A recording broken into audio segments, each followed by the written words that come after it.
Good afternoon student. Electrical electronic engineering material lecture number आपका है 22। आज के लेक्चर में आप लोग को जिस टॉपिक के बारे में पढ़ना है वो आपका फेरोमैग्नेटिक मटेरियल के टाइप्स है। ठीक है, तो हम स्टार्ट करते हैं। पहले मैं आपको एक सेकंड रुक जाइए, स्लाइड तक ले चलते हैं। ठीक है, तो सब्जेक्ट तो आपको पता है इलेक्ट्रिकल मटेरियल आपका यूनिट 4 आपकी चल रही है। और अभी तक जहां हम लोगों ने जो चीज़ें पढ़ रखी हैं वो क्या है, आपकी हिस्ट्री हमने पढ़ ली थी। इंट्रोडक्शन में मैग्नेट का पढ़ ही लिया था हम लोगों ने, और साथ में मैग्नेट के शेप वगैरह के बारे में भी पढ़ लिया था। मैग्नेटाइजेशन कैसे होता है ये भी पढ़ लिया था। ठीक है, और हमारी जो अर्थ है वो मैग्नेट है, ये बारे में भी हमने पढ़ लिया था। कैसे मैग्नेट बनती है उसके बारे में भी पढ़ लिया था। और मैग्नेटिक फोर्स ये भी पढ़ लिया था। मैग्नेटिक फील्ड पढ़ लिया था। क्लासिफिकेशन ऑफ मैग्नेटिक मटेरियल्स में हमने पढ़ लिया था डायमैग्नेटिक, पैरा और फेरोमैग्नेटिक मटेरियल। ठीक है, तो डायमैग्नेटिक भी हम लोगों ने पूरा पढ़ रखा है। प्रॉपर्टीज भी इसकी पढ़ रखी हैं, और साथ में हम पैरामैग्नेटिक मटेरियल्स भी हम लोगों ने पढ़ रखा है, इसकी भी प्रॉपर्टी पढ़ ली। और फेरोमैग्नेटिक क्यूरीज लॉ आपको मैं इसलिए नहीं पढ़ाती हूँ हर बार, क्योंकि ये लॉ तब आपको समझ में आएगा जब ये चैप्टर थोड़ा सा एंडिंग पे चलेगा, या आप जब इसमें एक चीज मैंने आप लोग को बहुत पहले ही पढ़ाई हुई थी, हेरिटेज लॉसेस। हेरिटेज लॉसेस के अंदर जब ये लॉस मैं आपको पढ़ाऊंगी उस समय मैं आपको क्यूरीज लॉ और क्यूरी लॉ पढ़ाऊंगी, तो इस वजह से अभी मैं इसको नहीं आपको पढ़ा रही हूँ। फेरोमैग्नेटिक मटेरियल से स्टार्ट करते हैं। थोड़ा सा हम लोग क्विक रिव्यू देख लेते हैं कि फेरोमैग्नेटिक मटेरियल्स होते क्या हैं और कैसे वर्क करते हैं, क्या चीज़ होती है। अब ऐसे तो फेरोमैग्नेटिक मटेरियल्स के बारे में आपको पहले ही बता दिया गया था, फिर भी अभी मैं इसको थोड़ा सा क्विक रिपीट आपको कर दे रही हूँ फेरोमैग्नेटिक मटेरियल के बारे में। ठीक है, फेरोमैग्नेटिक मटेरियल बेसिकली अब क्या होता है, जैसे कि मैंने आपको पहले ही बता चुका है, जो हमारे क्या होता है मैग्नेटिक फील्ड जो होती है हमारी, या फिर जो मैग्नेट होता है उसमें क्या पाए जाते हैं, उसमें पाया जाता है आपका डाइपोल्स पाए जाते हैं। ठीक है, तो डाइपोल्स पाए जाते हैं, तो ये डाइपोल्स का एक एटम पे, मतलब एक एटम का डाइपोल्स देखते हैं। नेट डाइपोल्स हम देखते हैं उस एटम का, मान लीजिए एक एटम के अंदर 10 इलेक्ट्रॉन्स है, तो उन 10 का नेट डाइपोल कितना आएगा वो देखते हैं कि उस पूरे एटम का नेट डाइपोल क्या होगा, तो हम डाइपोल्स को देखते हैं। मगर यहाँ हम डाइपोल की डायमैग्नेटिक्स में देख लेते हैं और फेरोमैग्नेटिक्स में देखते हैं। और फेरोमैग्नेटिक मटेरियल्स की जब बात होती है तो फेरोमैग्नेटिक मटेरियल्स के अंदर हमको डाइपोल्स तो मिलते हैं, पर वो हमको किस फॉर्म में मिलते हैं, अलग अलग डोमेन में मिलते हैं। ये चीज मैंने आपको बता रखी थी, अलग अलग डोमेन में मिलते हैं। अलग अलग डोमेन में मतलब कि कुछ इस तरह का स्ट्रक्चर आपको मैंने बता रखा था कि कुछ इस तरह से मिलते हैं। जैसे यहाँ पे आप देख लीजिए कि ये जो डाइपोल्स है सारे क्या है, नीचे की तरफ डाउनवर्ड्स है। ये वाले क्या है, लेफ्ट की तरफ है। इसको देखेंगे अप की तरफ है। मतलब ये अलग अलग डोमेन, अलग अलग ये जितने भी ये बने हैं ना, जैसे 1 इसको दे दे, अगर इसको 2 नाम दे दे, इसको 3 नाम दे दे, इसको 4 बोल दे, तो ये अलग अलग क्या बना, इसको 5 बोल दिया जाए अगर, तो अलग अलग क्या, अलग अलग एक खाना बना रही, खाना को खाने का मतलब एक अपना अलग अलग स्पेस बना रहे, और उसको हम बोलते हैं डोमेन। और उसमें क्या होता है, उसमें एक ही तरीके के जितने भी डाइपोल्स होते हैं वो सारे डाइपोल्स रहते हैं। तो ये आपको हो गया फेरोमैग्नेटिक मटेरियल्स के कैसे डिफर होता है सबसे, कि इनके पास अपने क्या होते हैं, डाइपोल्स होते हैं, और जो कि एक एलाइन होते हैं, एक साथ होते हैं। पैरामैग्नेटिक मटेरियल में भी ये प्रॉपर्टी नहीं थी। पैरामैग्नेटिक मटेरियल में डाइपोल्स थे पर सब रैंडम थे, इधर उधर थे। ठीक है, उसको अलाइन करने के लिए हम एक्सटर्नल मैग्नेटिक फील्ड लगा रहे थे। पर यहाँ पे क्या हो रहा है, यहाँ पे जो एटम्स हैं आपके, उसके जो डोमेन्स हैं वो ऑलरेडी क्या है, अलाइंस है। ठीक है, यहाँ पे हम क्या करेंगे, यहाँ पे हम एक्सटर्नल फील्ड लगा के क्या करेंगे, यहाँ पे एक्सटर्नल फील्ड लगा के हम डोमेन ग्रोथ को बढ़ाएंगे। मतलब हम जो अलाइन जो हमारे डाइपोल्स है उनको और ज्यादा मात्रा करेंगे, उनको बढ़ाएंगे हम। ठीक है, तो यही एक मेजर चीज आपको जो पता चलती है फेरोमैग्नेटिक मटेरियल्स के बारे में, कि इनके पास अपने अपने डोमेन होते हैं, और इनके एटम्स जो होते हैं, मतलब कि जो भी मटेरियल का एटम, हर एक एटम अपना अपना डाइपोल, हर एक एटम मतलब एक तरीके के जितने भी एटम होंगे वो अपने डाइपोल के साथ एक तरफ आ जाएंगे। इसी वजह से पैरामैग्नेटिक और डायमैग्नेटिक से डिफर होते हैं, क्योंकि अब इसमें क्या होगा, हमको इसमें हमको बहुत कम टेम्परेचर देना पड़ता है और हमारा काम बहुत तेजी से हो जाता है। मैग्नेटाइजेशन की प्रॉपर्टी और डीमैग्नेटाइजेशन की प्रॉपर्टी फेरोमैग्नेटिक मटेरियल में बहुत ज़्यादा पाई जाती है, बहुत आसानी से कर लिया जाता है। ठीक है, यहाँ तक मैंने आपको समझा दिया था और बता भी दिया था। अब इसी के अंदर मैं आपको एक चीज़ प्रॉपर्टीज भी मैंने आपको उसकी बता दी थी। ठीक है, तो आगे चल रहे हैं थोड़ा, इसमें आपको बताते हैं क्या होता है। ठीक है, टाइप ऑफ फेरोमैग्नेटिक मटेरियल मैं आपको पिछले 21 वाली वीडियो लेक्चर में बताई हूँ, और थोड़ा सा क्विक रिव्यू करके आगे चलते हैं। जो यहाँ पे लिखा हुआ है फेरोमैग्नेटिक मटेरियल्स के बारे में, ये फेरोमैग्नेटिक मटेरियल का टाइप में अनमैग्नाइज्ड और मैग्नाइज्ड, ठीक है। अभी जो चीज मैंने आपको बताई थी कि इनके डायपोल एक तरफ होते हैं, और क्या था, एटॉमिक डायपोल इनका एक डायरेक्शन में होता है। एक तरीके के जितने भी एटम होंगे उनका सबका एटॉमिक डायपोल एक डायरेक्शन में होगा। और अगर हम उसकी बात कर लें डीमैग्नाइजेशन की, अगर हम बात कर लेते हैं तो वो कैसे होता है और मैग्नाइजेशन कैसे होता है एक फेरोमैग्नेटिक मटेरियल का, वो मैं आपको यहाँ पे फिगर के थ्रू एक्सप्लेन कर दे रही हूँ। देखिए, अनमैग्नाइज्ड फेरोमैग्नेटिक मटेरियल, ये यहाँ पे एक चीज आपको बहुत फिगर से देखने की कोशिश करिएगा, समझने की भी। यहाँ पे देखिए सारे एटम्स के जितने भी एटम है, जो भी जितने भी एटम है वो सब यहाँ पे एक एटम का इस तरफ डायरेक्शन, दूसरे एटम, तो इस तरह का कि डाउनवर्ड डायरेक्शन में जितने भी एटम होंगे सब एक तरफ हो गए। इसी तरह देखिए हर एटम जिसका डायरेक्शन जिस तरह है वो अपने ही कैटेगरी के एटम के साथ लगा हुआ है। यहाँ पे ये पहले से ही सारे एटम के डाइपोल्स जो है वो ऑलरेडी अलाइंस है अपनी अपनी डायरेक्शन की तरफ। अब हमको तो इस समय क्या होगा, इसमें जो भी मटेरियल है वो अपने आप को मैग्नेटाइज नहीं कर रहा है, वो अपने आप को उसी तरह उसी पर्टिकुलर सिचुएशन में रखा हुआ है, क्योंकि वो अभी उसमें उसके सारे जितने भी डाइपोल्स वगैरह डाइपोल्स हैं वो सारे ही अलाइंस हैं, खुद ही अलाइंस है। उसको अपने अपने मटेरियल्स को कुछ भी करने की जरूरत नहीं पड़ रही, तो अभी उस मटेरियल में हम कोई भी चीज नहीं हो रही है, वो अपना मैग्नेटाइज जो अनमैग्नेटाइज्ड है, अब इसको हम क्या करेंगे, मैग्नेटाइज करेंगे, मतलब इसको हम मैग्नेटिक फील्ड प्रोवाइड कराएंगे। अभी तक क्या क्या मैग्नेटिक फील्ड नहीं थी, मैग्नेटिक फील्ड तो थी इसके पास, मैग्नेटिक फील्ड तो थी, मगर जो एटम्स थे वो मैग्नेटिक फील्ड के डायरेक्शन में नहीं है, मगर फिर भी वो अपने एटम्स, उनकी जो एटम उसके डाइपोल अपनी खुद के डायरेक्शन में तो अलाइंस है ही ना, मैग्नेटिक फील्ड के डायरेक्शन में अलाइन जब हम करेंगे तब ये एटम मैग्नेटाइज होना शुरू करेगा, ठीक है। तो यहाँ पे दूसरी फिगर में हम चलते हैं जहाँ पे एटम को मैग्नेटाइज मटेरियल दिखाया गया। यहाँ पे देखिए, अब मैं आपको दोनों फिगर से तुलना करके बता दे रही हूँ कि कैसे क्या चीजें हो रही हैं यहाँ पे। एक सेकंड रुक जाइए, कहाँ पे इसका ये गया, अच्छा ये, हाँ। तो यहाँ देखिए बैक, यहाँ पे देखिए सारे जो भी ये जो फिगर है, ये जो फिगर है आपकी, इस फिगर में आप देखिए सारे जो एटम्स है उसके जो डाइपोल्स है, सेम तरीके के डाइपोल्स अपने अपने दूसरे दूसरे डोमेन्स में लगे हुए हैं, मतलब कि सब डोमेन्स में अपने अपने हैं, अपने अपने डायरेक्शन के साथ, मगर अभी ये क्या मैग्नेटिक फील्ड के डायरेक्शन में नहीं है, मगर अपने एटम्स के अपना जो उनका डाइपोल होगा वो एक डायरेक्शन में है। अब हम इस मटेरियल को क्या करेंगे, मैग्नेटाइज्ड करेंगे। मैग्नेट करने का मैंने आपको पहले ही बता चुका, दो तरीका है। एक, या तो हम क्या करते हैं, एटॉमिक डाइपोल जो होता है उस सबको अलाइंस करते हैं एक डायरेक्शन में एक्सटर्नल मैग्नेटिक फील्ड लगा के, या हम इंड्यूस डाइपोल की वजह से हम मटेरियल को मैग्नेटाइज्ड करते हैं। तो इंड्यूस डाइपोल तो आपका एक जगह काम करेगा, आपको पता है किसमें, डायमैग्नेटिक मटेरियल में, ठीक है। पैरामैग्नेटिक में जरूरत किसकी है, जो एटॉमिक डाइपोल जो होगा आपको वो अलाइन कर जाएगा एटॉमिक डाइपोल, क्योंकि वहां पे देखिए डायमैग्नेटिक में हमारे पास डाइपोल होते ही नहीं है, होते ही नहीं है, तो हम इंड्यूस डाइपोल्स उसको मैग्नेटाइज कराना पड़ता है।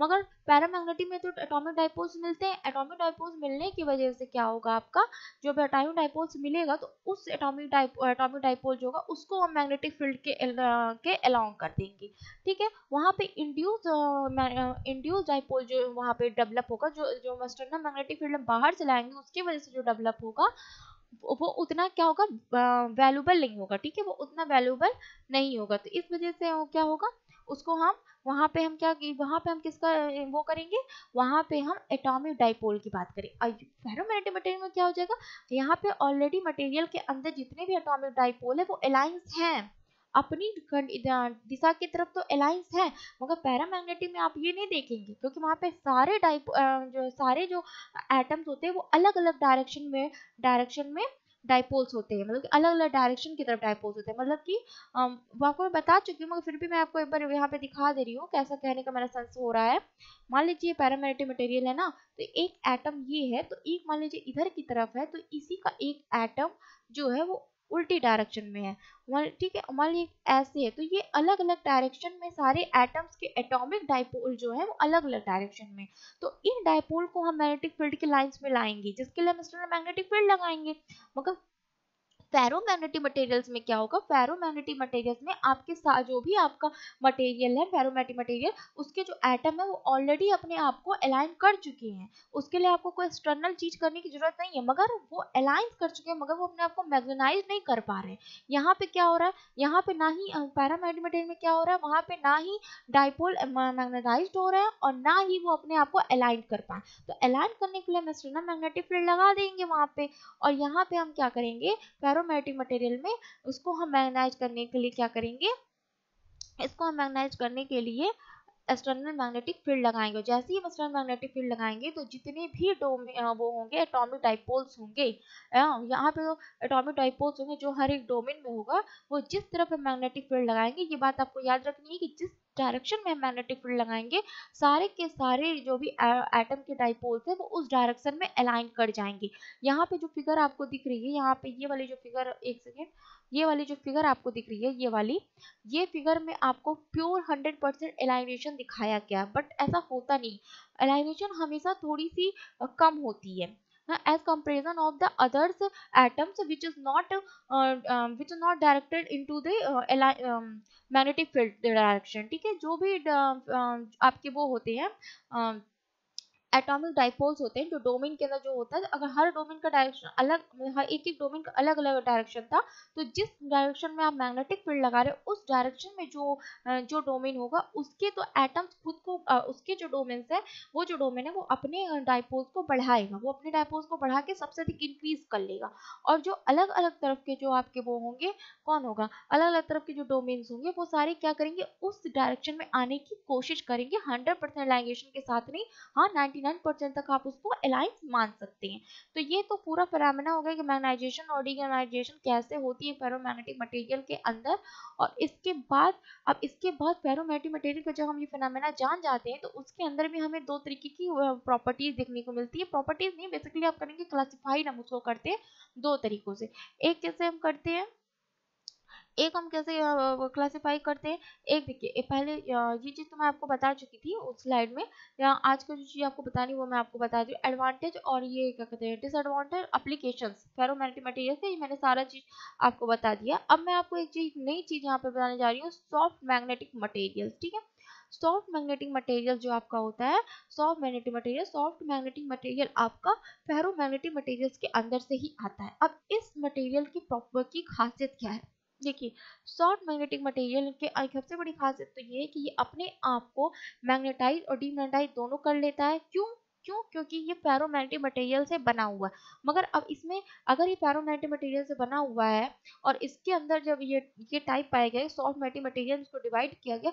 तो क्यों हम इसको सीधे ये नहीं बोल देते कि यही आपका फेरोमैग्नेटिक मटेरियल है, क्यों हम इसको टाइप में डिवाइड किए हैं। तो उसका भी एक रीजन है कि हम इसको सॉफ्ट मैग्नेटिक मटेरियल पे हम क्यों उस टाइप में रखें, क्यों नहीं हमने इसको डायरेक्टली बोल दिया कि ये फेरोमैग्नेटिक मटेरियल, ये फेरोमैग्नेटिक मटेरियल ही है, बट उसके अंदर का एक टाइप है, उस मटेरियल के अंदर का भी एक टाइप है। इसीलिए से कहने का मतलब ये है कि मान लीजिए एक क्लासरूम है और 10 बच्चे हैं वहाँ पे, तो एक क्लासरूम तो एक ही हुआ ना, उसके अंदर 10 बच्चे हैं और 10 बच्चे मान लीजिए एक ग्रुप है, 10 बच्चों में एक 5 का ग्रुप है, तो उस ग्रुप के में उस ग्रुप का नाम कर लीजिए एक रख दिया या कुछ भी रख दिया गया, तो उसके अंदर जितने भी लोग होंगे, 5 लोग जो उस ग्रुप में होंगे, सबकी अलग अलग कुछ ना कुछ डिफरेंस होगा।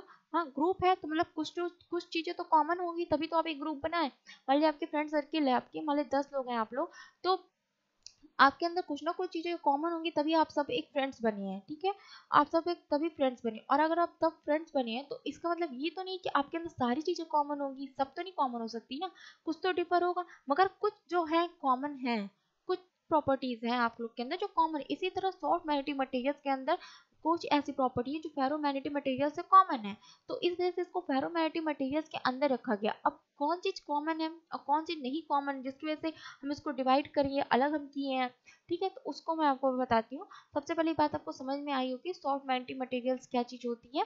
ठीक है, तो सॉफ्ट मैग्नेटिक मटेरियल आपका फेरोमैग्नेटिक मटेरियल्स के अंदर का ही टाइप है, और इसमें क्या होता है मैग्नेटाइजेशन और डीमैग्नेटाइजेशन दोनों ही बहुत तेजी से होता है विथ हम एनर्जी को, और इसमें क्या होता है, एक हम इसमें लॉस बहुत कम मिलता है आपको, ठीक है।